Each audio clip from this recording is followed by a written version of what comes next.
And thank you for pronouncing my surname so well. No one ever does that. Hi everyone, as I was just introduced, I'm Sindi. I'm International Policy Advisor at Carbon Balance Initiative. We are an independent think tank. We are founded at the University of Oxford, and we really work at the intersection between academia and policy making. So particularly on driving the net zero transition in fossil and industrial sectors. And really our vision is to work towards policy that aligns with geological net zero. So today I'm actually not going to be talking about my favorite topic, which is Article 6, but I'm going to be presenting on a topic other members of my team have worked on for a period of months. They could unfortunately not be here to present today, so go easy on me. I'm going to try my best to do justice to this very timely topic and the meticulous research that they have put together with partners. So I'm going to be talking about, give me one second, there we go. So Article 23, which was just presented by the previous speaker as well. I'm going to introduce Article 23 a little bit very briefly. I'm going to speak about progress that is made on implementing Article 23 of the Net Zero Industry Act by obligated entities, by member states, as well as by the European Commission. I'm going to be speaking about some litigation trends, so obligated entities litigating against this article versus the Commission, and then some recommendations. So where do we go from here moving forward? What should the Commission and member states do in order to ensure compliance with this article? So in order to measure progress in Article 23 implementation, we have created a joint initiative with some partner organizations, Bellona and Clean Air Task Force. We have created this website, which is called article23watch.eu. And we have also published our first report measuring the progress of obligated entities, member states, and the Commission in implementing Article 23. This is a QR code, and I really urge you all to read it. I've read it very thoroughly in the past week, and I'm very proud of the work that my team members have done, actually. It's very interesting. So very briefly, what is Article 23? In 2024, the EU adopted the Net Zero Industry Act to boost key net zero technologies in the EU, including carbon capture and storage. And this is particularly important, as we all know in this room, there is currently no full-scale CCS project in Europe, even though there are 10 FIDs approved in recent years. And this is also partly because of the CCS paradox. Again, we are all familiar with it, right? Emitters are very reluctant to actually invest in capture without confidence that storage and transport infrastructure will be available.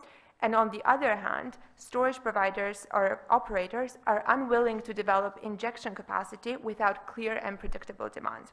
And so Article 23 is really trying to fix this paradox and to address this problem. It introduces an injection obligation on specific entities. So, Article 20 of the Net Zero Industry Act sets a union-wide target of 50 million tons per year of CO2 injection capacity by 2030. And as the previous speaker said, this is at least 50 million tons. And Article 23, on the other hand, operationalizes this obligation by placing a corresponding obligation on oil and gas producers that are registered in EU member states. And this is really a first of its kind mechanism which places an upstream obligation on oil and gas producers domestically to invest in and develop CO2 injection capacity. So it's a really crucial act. And even though compliance has not really been defined by the Commission, we are awaiting on clear definition. As we see it now, compliance is defined as obligated entities should secure a storage permit, or they should enter into FIDs with emitters rather than actually develop fully operational storage capacity by 2030.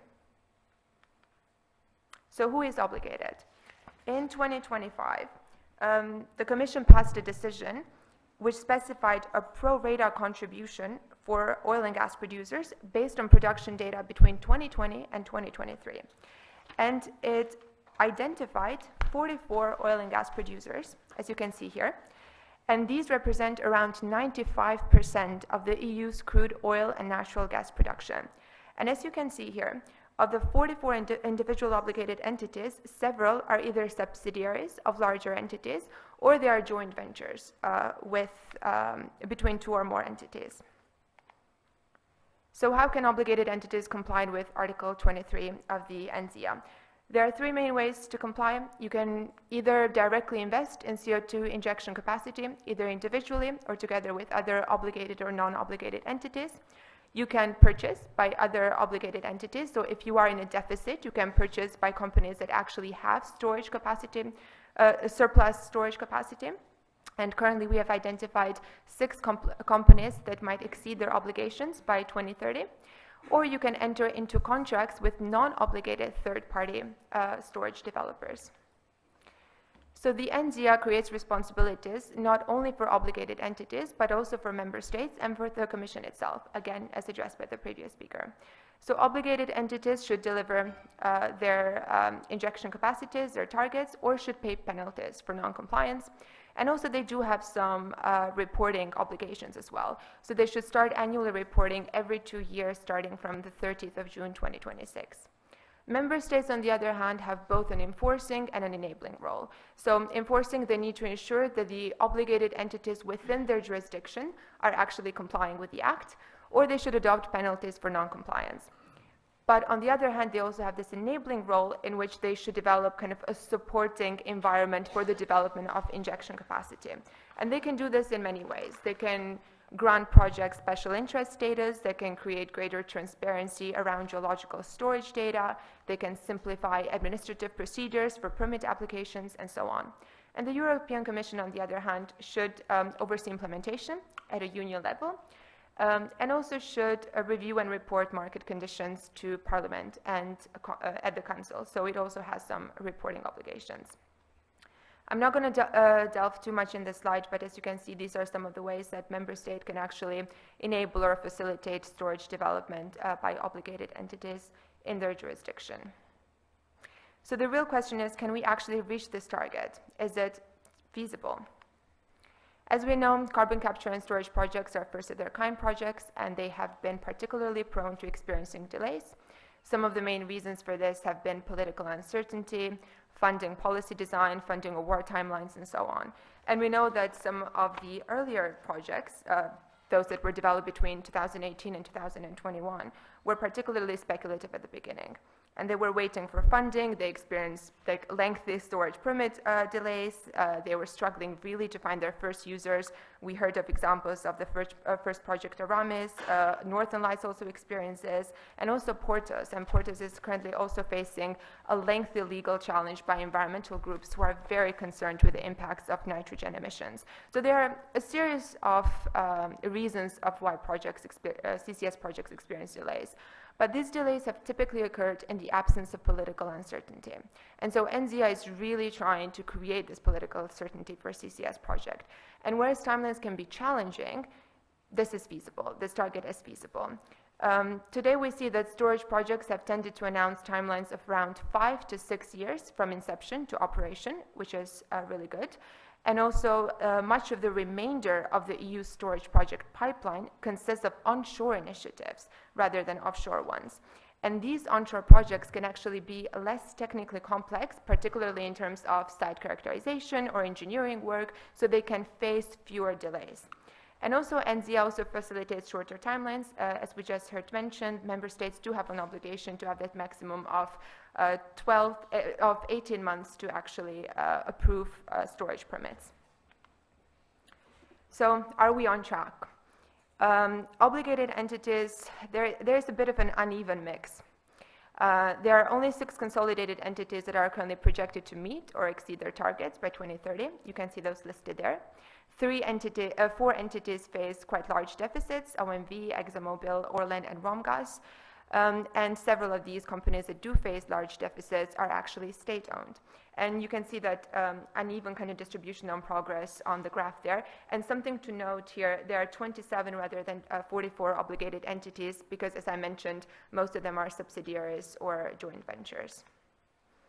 What about member states? How are they performing? Again, very uneven. We have some clear leaders. We have Denmark and the Netherlands. Denmark specifically has created a very robust legal framework. It has codified mandated permitting timelines. There are some countries that are advanced in specific pillars, but not others. We have the case here of Germany, for example, which does recognize net zero technology projects as being of overriding public interest, so it prioritizes them within planning and permitting processes. Some countries, especially those in Eastern Europe, are developing steadily. They're making progress in some pillars, but not others. So they're not really creating kind of very robust legal binding frameworks for the implementation of NetZero, but they are setting up administrative processes and they are making headway on transparency and reporting. And then countries with the lowest alignment are Austria and Ireland. And very notably, Austria has not published an annual report on NZIA and does not currently provide any public geological data on CO2 storage. State of penalties. So, as I mentioned, the 44 obligated entities are distributed within 11 member states. So these 11 member states have an obligation to create penalties for non-compliance for these obligated entities. And there are currently only 2 countries, 2 jurisdictions that are actually have made some progress on even designing these penalties. Germany has amended its CO2 Storage Act, and it's introducing a per ton payment for annual injection capacity shortfall. And Denmark, on the other hand, has just closed its consultation as of December 2025. And it actually suggests kind of triggering a criminal case in case an obligated entity fails to meet its obligation.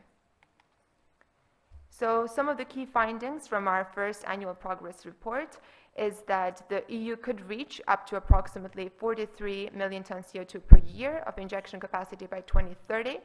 Oh, there's a mistake there, but that means that it would leave 7 million ton per year shortfall. And this remains potentially feasible if existing projects accelerate their expansion to maximum capacities.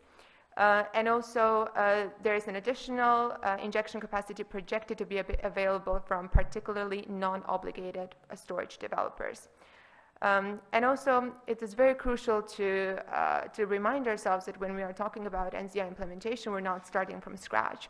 And there are actually multiple projects within the EU that are currently being under development. So we have 22 storage projects identified as under development in the EU at the moment. So what about litigation? In October 2025, 12 obligated entities, which represent about 65% of the total union target, decided to file legal challenges against the Commission. They challenged the implementation of the NZIA Act, they were challenging the targets, and they also challenged the legality of Article 23 itself. And these challenges concern both the substance and procedure of the obligation. They allege procedural deficiencies, infringement of fundamental rights, general principles of EU law, and also the overreach of the Commission's implementing powers. And the entities with the 5 largest obligations are litigating, and one of the only entity that is involved in the obligation, Total Energies, is on target to reach its obligation. So only one of those entities is on target. We have written an amicus briefing, kind of analyzing all of the legal arguments that are made by obligated entities versus the Commission. Again, I would encourage you to read it. It goes much more in depth on a lot of the things that I just mentioned. And where do we go from now? Some of recommendations. These are recommendations specifically for the European Commission and for member states. The European Commission, we think, should really clarify how compliance with Article 23 will be assessed, and this should include guidance on what constitutes sufficient progress and also what in practice should be done when we are facing delays by obligated entities to meet their target. And the Commission should also provide guidance on penalty designs by member states, and it should consider creating a more standardized approach which can support consistency. It should also clarify how agreements with particularly non-obligated third-party storage developments can be arranged and can count towards compliance with Article 23, as we have no clarity on that as of yet. And on the member states, the 11 member states that are actually host the obligated entities within their jurisdictions, they should establish penalties by the deadline of the 30th of June 2026. And they should also really try to strengthen more the enabling conditions for storage development through the series of factors of actions that I just mentioned at the beginning, such as lifting restrictive legislation, making geological data more available, and also speeding up processing storage permits. Thank you very much. I will try my best to answer your questions when I'm at the panel, but we also have another expert at the end of the room, which is Aymeric, and I'm going to defer any questions that I have difficulty answering to him. Thank you very much, Sindi.